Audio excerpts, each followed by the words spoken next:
Bien, ya estamos todos entonces. Bien, entonces, como decía, el diagnóstico es que estamos viendo ahorita es con tomografía. Entonces, cuando tenemos un paciente que tenga o estén sospechando un accidente isquémico, ya como el transitorio o los otros, o el infarto cerebral que hemos hablado, ya la tomografía es el medio de diagnóstico ideal, ¿ya? Los otros van a ser complementarios, ¿no? La resonancia magnética, como estamos hablando, nos ayuda a definir con más precisión el área lesionada. El Doppler lo hacemos cuando sospechamos que el problema está en la carótida o la vertebral, nos va a ayudar a identificar dónde está la obstrucción, en algunos casos incluso para guiar hacia el tratamiento definitivo. Se puede hacer arteriografía cerebral, ya la hacemos menos, ¿ya? Pero todavía en ciertos casos. Más que todo esto, nos ayuda a ver cómo están las arterias y qué capacidad funcional tienen, ¿no? Eso nos ayuda a definir conductas, o sea, qué podemos hacer con ese paciente. Pero como les digo, son complementarios para tomar decisión. Ya, también podemos hacer estudios hematológicos, también complementarios, ya en pacientes que han sufrido, por ejemplo, accidentes químicos transitorios, para tratar de determinar qué causales tiene o sus factores de riesgo, ¿no? Como acuérdense que les hablé de factores de riesgo hace rato, decía que era importante disminuir los problemas de dislipidemias, ¿no? Alteraciones de triglicéridos y colesterol. Todo eso podemos estudiarlo en estudios hematológicos. ¿Ya? Y en menores de 45 años me pueden ayudar a identificar causas de tipo autoinmune, ¿ya? Lo que pasa es que ese tipo de patología es más frecuente por encima de los 45 y es raro por debajo de los 45, ¿ya? Pero le puede dar. Una persona de 20 años, ¿le puede dar esto? Sí, es raro, pero sí. De todas maneras, cuando le pasa, no se debe a lo clásico que hemos estado hablando, los émbolos y todo, sino puede verse a enfermedades autoinmunes que pueden tratarse de otra manera. Entonces, para eso nos van a servir también los estudios hematológicos, ¿ya? También podemos hacer exámenes cardiovasculares, ¿no? O sea, significa hacer ecocardiograma, electrocardiograma, ¿ya? Para averiguar si el corazón también está con alguna patología y de ahí es donde se está formando los coágulos que están viajando hacia el cerebro. Bueno, y otros más, dependiendo de las necesidades, como radiografías de tórax, químicas sanguíneas, gasometrías, fondos de ojo, etc., ¿no? Eso dependiendo de qué más encontremos en el paciente. Bien, en forma general, ¿qué vamos a hacer? Aquí está lo que se hace ya en los pacientes que les ha dado un accidente isquémico, ¿no? Ya sea transitorio o un infarto cerebral, la conducta va a ser la misma. Ya lo que podamos hacer fuera se hace y lo que no se hace en la institución. En otras palabras, lo que estoy tratando de decir que los primeros auxilios y lo que nosotros hacemos en el hospital está acá. Por lo tanto, lo que se puede hacer antes de llegar el paciente al hospital se hace, si es que uno tiene la capacidad de hacerlo. Y si no, bueno, cuando llegue al hospital lo vamos a hacer, ¿ya? Entonces, lo primero, siempre, en todo paciente que tiene alteraciones de la conciencia o estamos en riesgo de que tenga alteración de la conciencia, siempre lo primero, cuidado de la vía aérea. Si él está consciente todavía y está hablando, está bien. Ahora, si él ya está inconsciente, lo que tenemos que hacer es simplemente estirar la cabecita así. Ya, nada más. Con eso le hemos salvado la vida. Muchos de estos pacientes fallecen, no tanto por el daño que les acaba de ocurrir a nivel cerebral, sino por el hecho de que al quedar inconscientes no pueden respirar porque su lengua se les relaja, ¿no ve?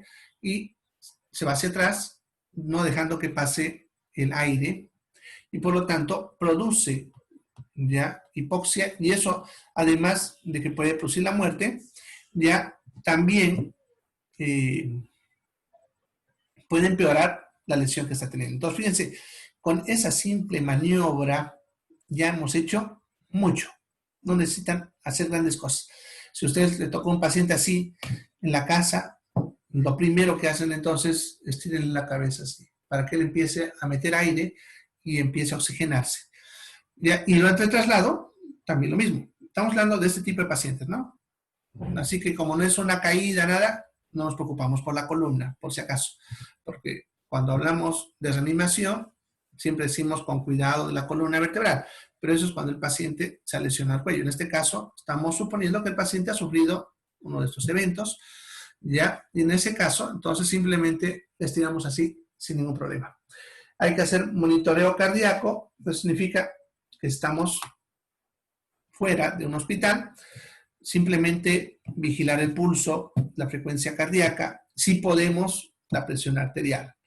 Ya, eso nos va a servir de mucho, aun cuando ustedes no pueden hacer nada, pero cuando el paciente les pregunte qué pasó y ustedes le dan estos datos, a él le va a servir de mucho para poder actuar con este paciente, ¿ya?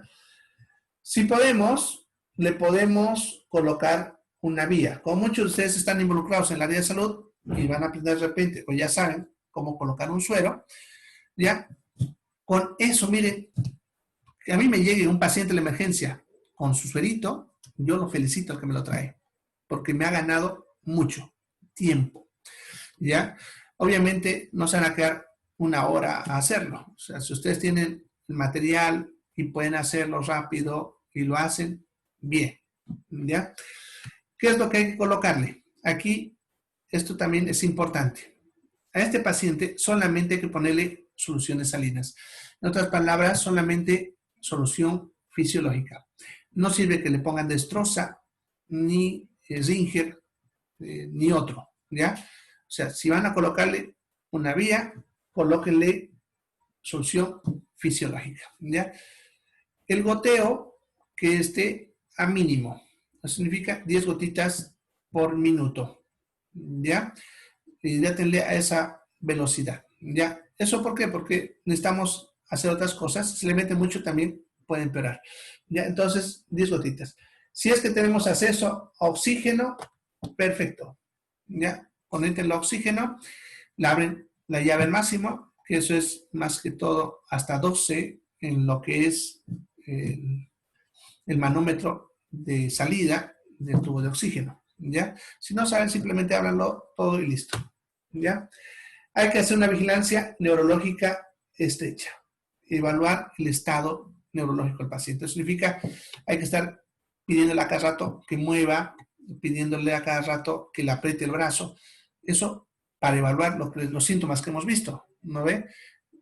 Por decirles, si usted le da la mano y él les aprieta, y ustedes sienten que a una fuerza y después de unos 15 minutos con menos fuerza, eso está indicando que está evolucionando, ¿ya? Si pueden hacer la escala de coma de Glasgow, que le he estado enseñando ya 2 o 3 sábados, y si no, no se preocupen, me la pueden pedir cualquier rato, que no es muy difícil de evaluarla, también me sirve en caso de estos tipos de pacientes. Y lo vamos a trasladar y mantener en posición semi-Fowler, ¿ya? ¿Qué significa posición semi-Fowler?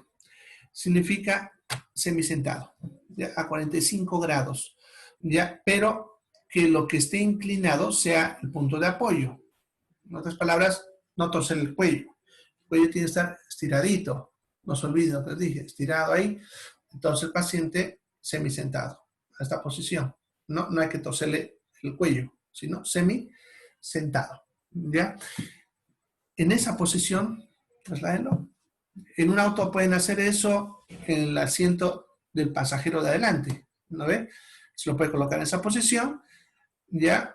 Y el que va a apoyar al paciente se coloca en el asiento de atrás, ayuda a sujetarle la cabecita en la posición que hemos dicho y listo. Sin apretar el cuello, sí, por si acaso, no estén presionando las arterias, que no se olviden que ese es el problema que están teniendo, ¿ya? Bien, eso es lo que se puede hacer fuera del hospital. ¿Ya? Si saben, como les digo, cómo hacer. Ya les he dado pautas ya de cómo se hace, ¿no? ¿Qué cosas no hay que hacer? Están viendo, no usen nunca destroza. Ya hay que cuidar que no entre en hipotensión. Si podemos tomar la presión y su presión está baja, la solución es abrirle el suero. Y si su presión está normal, no colocarle mucho. Pero le decía a 10 gotitas por minuto, ¿ya? Bien, todo esto que ven ya después es lo que ya hacemos en el hospital, ¿no? Cuando ya nos llega, vamos a hacer lo mismo que decía al principio y vamos a manejar estas cosas. Vamos a evaluar la presión arterial, que normalmente se les debe de subir cuando pasa esto, ¿ya? No le vamos a tratar a menos que sobrepase estos valores como están viendo, ¿no? Si está por encima de 185, 110, ahí le vamos a dar algo para bajar. Pero pongámosle que haya venido con 160, 90, que eso es alto, no le vamos al tratamiento, ¿ya? Porque es normal que esto ocurra en este tipo de pacientes y bajársela puede significar que el cerebro empiece también a dañarse más, porque justamente está subiendo para tratar de mantener un flujo en el cerebro. Para eso le vamos a dar cualquiera de estas drogas que están viendo aquí en la lista. Generalmente usamos el abetalol endovenoso, ya en caso de que se le haya subido. Pero están estas otras alternativas, podemos usar cualquiera de ellas. También, acuérdense que tienen alteraciones del control de la temperatura, entonces si es que se le está subiendo la temperatura, le vamos a dar algo para bajar la fiebre. Ya no es, como dice, profiláctico, lo que dice ahí a la derecha. Ya solamente si se le está subiendo la fiebre. Ya.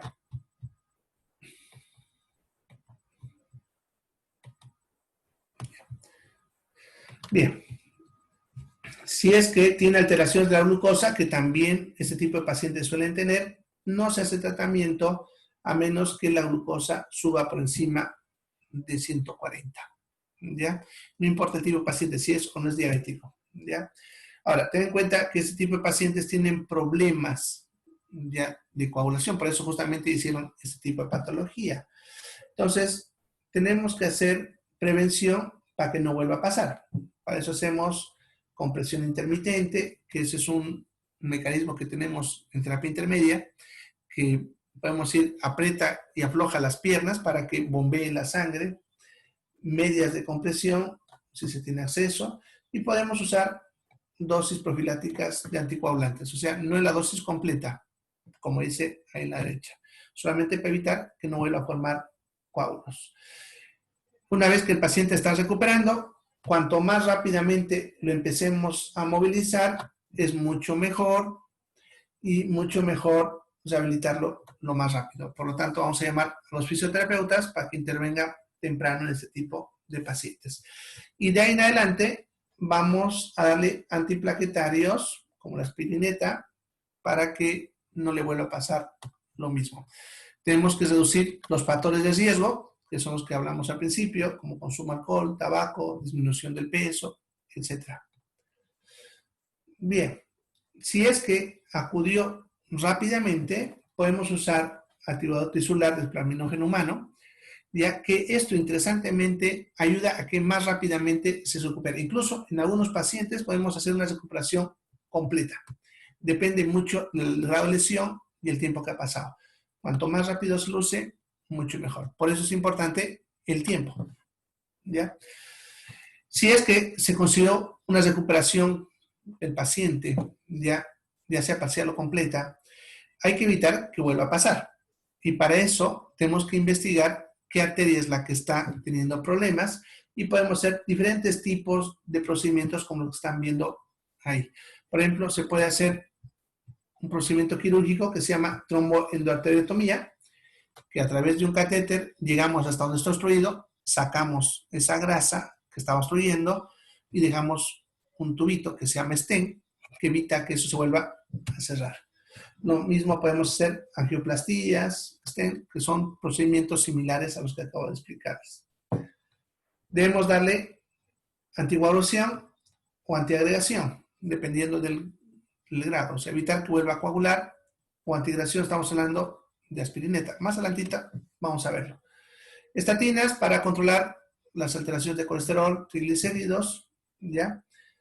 Bueno, fíjense, cuando hay estenosis sintomáticas, o sea, lo que hemos visto, pero debido a una estenosis, estos se benefician bastante con procedimientos quirúrgicos. Y los que son menores, con tratamiento farmacológico. Entonces, por eso dependiendo del tipo de patología y en qué grado está.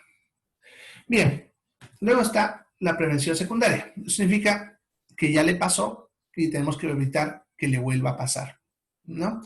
Ese paciente, lo primero que tenemos que hacer es modificar lo que son los factores de riesgo, los que les hablé al principio. Evitar que sean hipertensos, evitar que sean diabetes, o sea, controlar sus diabetes, perdón, controlar sus niveles de grasas en la sangre, y les podemos dar antiagregantes plaquetarios, de los cuales los dos ideales son estos, la aspirineta y el capilogrel. Bueno, yo les digo aspirineta porque la aspirina es de 500, ¿no? En realidad lo es ácido acetilsalicílico y viene de varios valores. Y aquí le damos aspirina, es la de 500, y la aspirineta es la de 100. Y aquí funciona desde 75 hasta 325. La 325 es la que le dicen la americana. Y la de 75 es la cardioaspirina. Pero como es más caro, yo les recomiendo una aspirineta, ¿no? Una por día, lo mantenemos evitando. Si tiene problemas para usar estas drogas, como gastritis u otro, está esta otra, el clopidogrel, es la alternativa que me ayuda también. Y hay otras como la aspirina más dipidemol de liberación prolongada, que son más costosos, pero tiene la ventaja de que va liberando lentamente y su efecto es más controlado, si ustedes quieren. ¿Ya? Bien. También podemos hacer control de los triglicéridos y colesterol usando estatinas, que son las drogas que usamos para eso, ¿ya? Para, más que todo, reducir el riesgo. Ya fíjense que me reduce en 18% si yo controlo los triglicéridos y el colesterol. El ideal es la atorvastatina, 80 miligramos por día, ¿ya? Y si mantenemos el tratamiento, le estamos dando una buena esperanza de vida. Están viendo lo que dice ahí abajo. Se ha visto que cuando se suspende, ya aumenta de nuevo el riesgo de que le vuelva a pasar lo mismo. Bien, hasta ahí era el isquémico, que es, podemos decir, el que tiene mejor pronóstico, porque de estos pacientes su probabilidad de recuperación parcial o completa es buena. Ya algunos van a recuperar de repente con alguna secuela leve, como que le cuesta mover un poquito la mano, un poquito el pie, y en algunos recuperan por completo y en otros quedarán con mayor déficit, como que no pueden mover nada del brazo derecho a la pierna derecha, pero recuperarán. Y algunos sí, como hemos dicho, fallecerán. Sin embargo, de este que vamos a ver ahorita, ya su pronóstico es peor, es malo, porque la mayoría fallece. ¿Ya? En cambio, en el anterior, la mayoría sobrevive y recupera. Ya por eso es importante diferenciarlo. Además que el anterior tratamiento es más medicamentoso, en cambio este es más quirúrgico. Bien, como habíamos visto al principio, representa entre el 15 al 20% de las enfermedades vasculocerebrales, 38% sobrevive a un año. Eso significa que algunos van a morir incluso después del evento. Ya 30% se vuelven independientes a los 3 meses. Eso significa que en este caso, los pocos que se recuperan tienen mejor pronóstico de recuperación. Significa que los otros van a recuperar con mayor facilidad, pero tendrán secuelas. En cambio, estos de acá recuperan con menos secuelas. Eso está diciendo, ¿ya? El factor de riesgo más asociado para que les pase esto es la hipertensión arterial. ¿Ya? Pacientes hipertensos son los que más les pasa esta patología que estamos viendo. ¿Ya? Donde más se afecta en el cerebro son los daños basales. Ya vamos a ver más adelante a qué se refiere ese aspecto. Los factores de riesgo. Igual que el anterior, también tienen sus factores. Ya son parecidos, pero hay variaciones. Ya primero, hipertensión arterial severa. Ya con modificar, aunque de repente no lleguemos a que llegue a la presión normal, pero con que bajemos por lo menos de 10 a 20 puntos, significa de 180 bajar a 160, ya disminuimos el riesgo. Diabetes mellitus maltratada, ¿no? Si se controla, obviamente desaparece ese riesgo. El tabaquismo, el estrés, no está el alcohol, porque el alcohol, por el contrario, más bien tiende a hacer bajar la presión. Ya es algo, podemos decir, interesante en cuanto a eso. Ya la obesidad sobrepeso, personas que tienen por encima de 35 de índice de masa corporal, alto riesgo de sufrir este tipo de eventos, alteraciones del colesterol y los triglicéridos, sedentarismo. Lo que les decía anteriormente, con que 20 minutos le dediquemos a actividad física, hemos ganado años. Esos son los que podemos controlar. Los que no, lastimosamente, la edad, ¿no? El sexo afecta más al sexo masculino que al femenino, ya porque el femenino está más protegido por una hormona que es el estrógeno. Antecedentes familiares, el hecho de que en la familia haya habido personas que les haya pasado lo mismo o similar. La constitución se refiere a la forma física, más en los de tipo pícnico, que son los que tienen un cuerpo más gordito, si ustedes quieren. No se refiere a obesidad, sino a la forma del cuerpo. Y la raza, más se ha visto en personas ya afro, ya personas de piel oscura, como se suele decir. Bien. ¿Qué síntomas? A diferencia del otro, que les dije que va evolucionando de horas, incluso días, en algunos casos, este evoluciona rápidamente, en cuestión de minutos. Por eso es súbito, de golpe.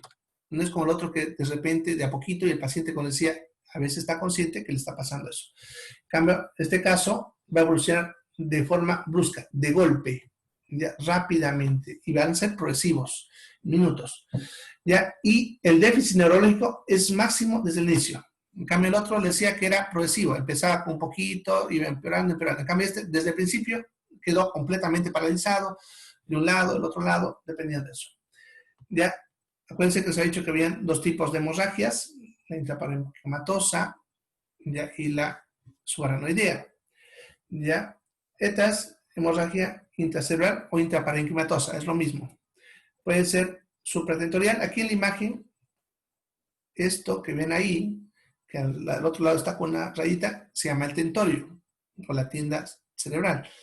Es como un ligamento que separa a la cavidad endocrina en dos cavidades, la supratentorial y la infratentorial. Eso significa que si pasa aquí arriba, es la de acá. En ese caso, se va a tener déficit sensitivo motor, o sea, pérdida de la capacidad de sentir y mover del lado contralateral.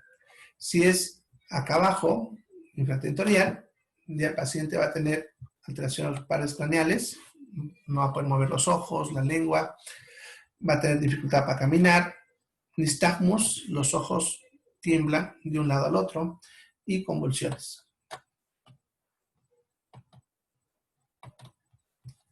Por si acaso, algo que siempre les explico cuando hablo de este tipo de cuadros, es que no esperen a que todos los casos sean así tal como está. Pueden haber variantes, por eso es importante tal vez reconocer los que les muestro y basta con que haya uno ya sospechar de esto. ¿Ya?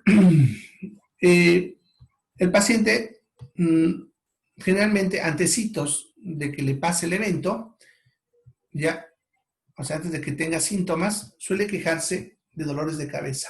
¿Ya? Y esto es una buena señal, por eso le dice síntomas subjetivos, o sea, que nos pueden estar indicando que le está pasando y está entrando. Ya puede tener náuseas y vómitos, principalmente si son vómitos explosivos. Significa no común, sino de golpe, sin aviso e fuertes.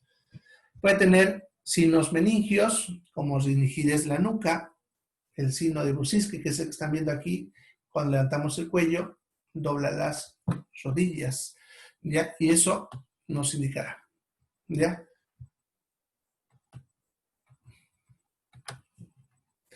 Bueno, como decía, son de compromiso súbito y algo que les aclaré al principio de esto es que este tipo de casos, la mayoría fallece. Por eso está diciendo con gran compromiso de la vida, ¿ya? Muchos de estos pacientes van a fallecer. En realidad, casi el 70% de las personas que les pasa esto fallecen. La sobrevida, como han visto hace rato en la anterior, es de 30%. O sea, 100 personas que le pasa esto, 30 van a sobrevivir, 70 van a fallecer en el transcurso de las siguientes horas. Bien, se clasifica intraparenquimatosa, que es cuando afecta dentro de la masa cerebral, como estos dos casos, o subaranoidea, cuando es alrededor del cerebro en el espacio subaracnoideo, ¿ya? Bueno, y también puede estar mixtas, ¿no? Que sea, afecte tanto parénquima como el espacio. Es como se clasifica. Bien, la hiparenquimatosa, entonces, intraparenquimatosa, o también llamada intracerebral, es cuando sangra, como decía, dentro de la masa del cerebro o de alguna de las estructuras del sistema nervioso. Es más frecuente entre la quinta y sexta décadas de la vida. Estamos hablando de los 50 y los 60 años. Desde los 50 hasta los 70 es donde es más frecuente. Primaria, eso significa debido a la ruptura de una arteria por hipertensión arterial, el 85% de los casos. Secundaria, acrónica, hipertensión arterial crónica, o otras enfermedades como la angiopatía amiloidea, que pasa en la amiloidosis, que es una enfermedad, ya en ese caso, ya sería el 15% restante, ¿ya? Puede ser fulminante, agudo, significa brusco y mortal. En otras palabras, que mueren inmediatamente. Tenemos esos casos. Ya, una característica interesante de esta es que se presenta al esfuerzo. Y la mayoría de las veces es diurno.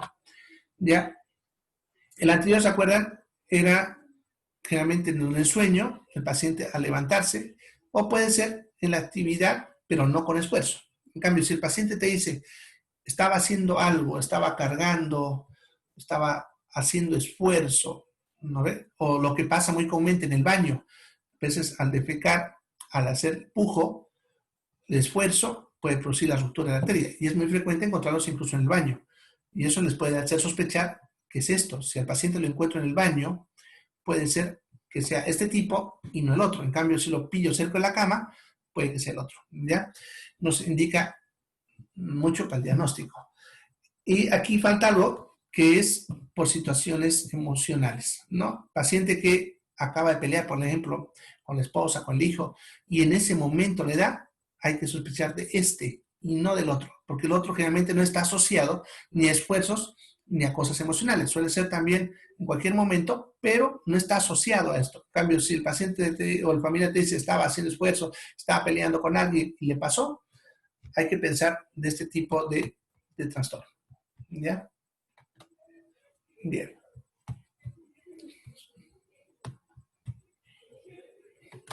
Bien, entonces características van a tener diferentes tipos de trastorno de conciencia. En la mayoría, pérdida completa de la conciencia, hemiplegias, o sea, pérdida de la capacidad de mover, ¿no? Parálisis de la mirada, mira, lo que les mostré hace ratito, una fotito, el ojo que mira a un lado, ¿no? Está apuntando hacia la lesión, o sea, un solo ojo mirando hacia un lado, ¿no? En la mayoría de los casos están viendo, tiene el antecedente de hipertensión arterial, o sea, que nos dicen que era un paciente hipertenso, puede que esté controlado o no controlado, pero nos dicen que era hipertenso. Este tipo de paciente es grave y necesita siempre terapia intensiva, ¿ya? En la mayoría, o ven, puede haber lesión de estructuras profundas del cerebro y por eso son más graves y mortales, ¿ya? El diagnóstico clínico generalmente es un poquito más difícil porque suele estar más esparcido la hemorragia que en la anterior, ¿ya? Y dependerá mucho del tamaño de la hemorragia y de qué zona esté localizada. ¿Ya? Más que todo, el diagnóstico inicial se realiza igual que el anterior con la tomografía. Acuérdense, les mostré las tomografías comparando. Ya justamente la que les mostré de la hemorrágica es de este tipo. Podemos usar otros estudios que nos servirán, igual que en el otro caso, de forma complementaria, como hacer fondo de ojo para ver cuánto dañó la hipertensión arterial, porque eso se puede ver haciendo el fondo de ojo. Podemos pedirle bioquímica sanguínea, podemos pedirle hematocritos, glucosa, creatinina, gasometría, eso, dependiendo del estado del paciente. Y en algunos hacemos punción lumbar, más que todo para diferenciar signos meningios, ya para ver si no es meningitis, porque por si acaso pudiesen confundirse, ya, o pudiese ser hemorragias no muy claras, o sea, que esté sangrando muy poquito, ¿ya? Y en la tomografía no se vea el sangrado, ya en ese caso hacemos una punción para ver si en el líquido cefalorraquídeo me sale algo de sangre. Ya en ese caso sería indicativo de que hay una hemorragia subaracnoidea mínima.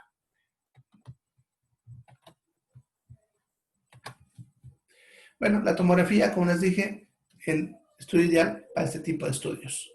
Podemos hacer angiografía, ya, que nos ayudará a indicar qué arteria es la que está sangrando, ya, y en algunos casos incluso la angiografía puede ser el tratamiento, porque a través de esto podemos directamente hacer algo para cerrar esa hemorragia, ya. Es un estudio, podemos decir, costoso y se necesita equipamiento especial.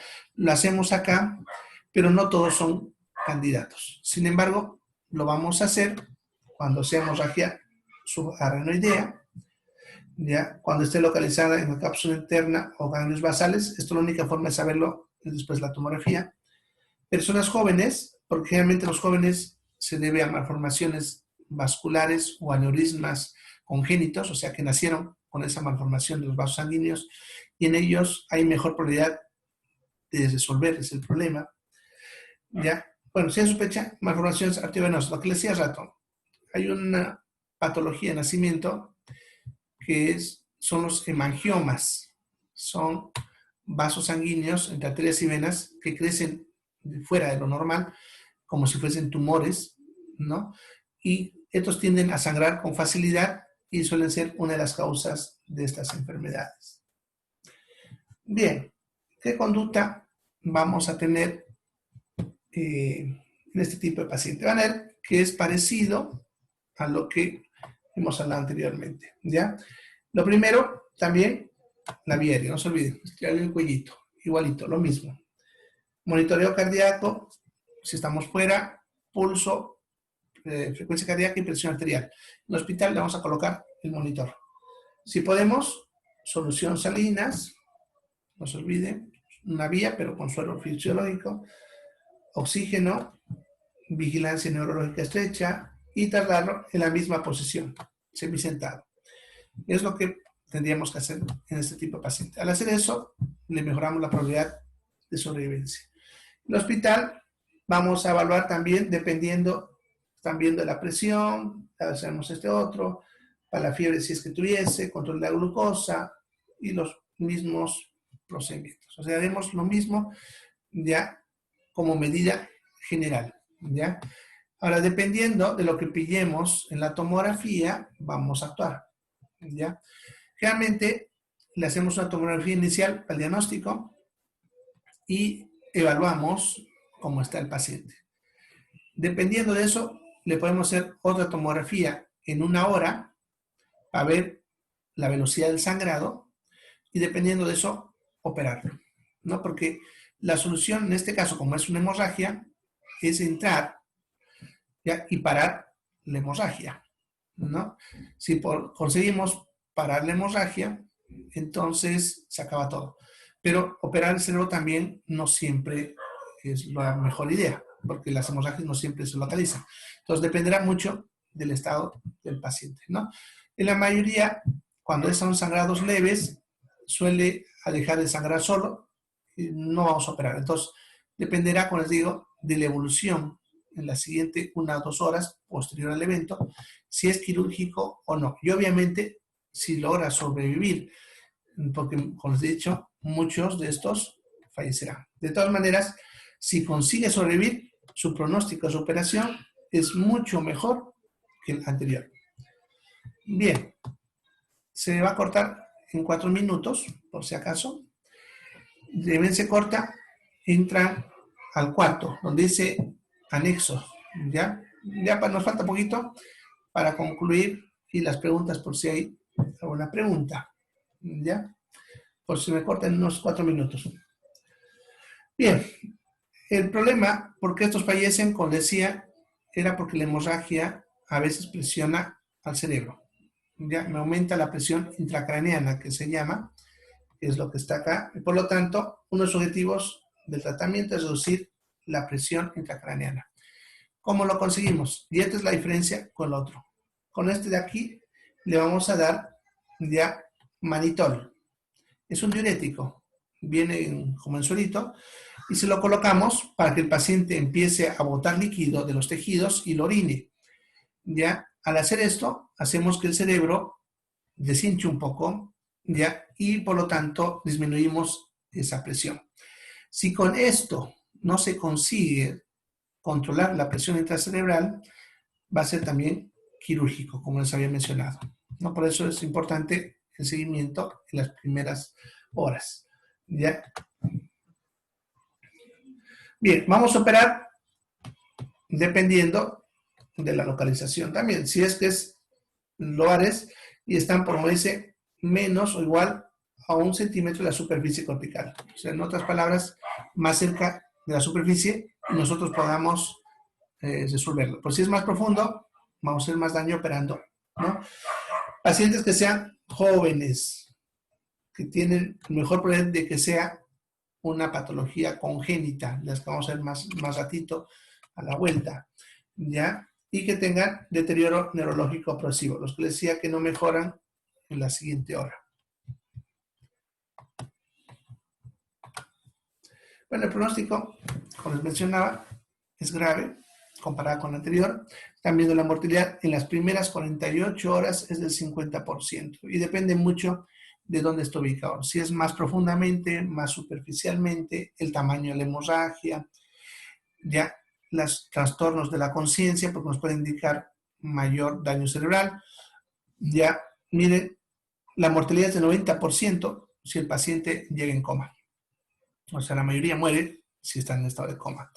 Ya, también depende mucho de la intensidad de la presión arterial y su duración, ¿no? Porque puede que no podamos controlar también esa hipertensión y eso empeora la hemorragia, por lo tanto, empeora las lesiones a nivel cerebral. Bien.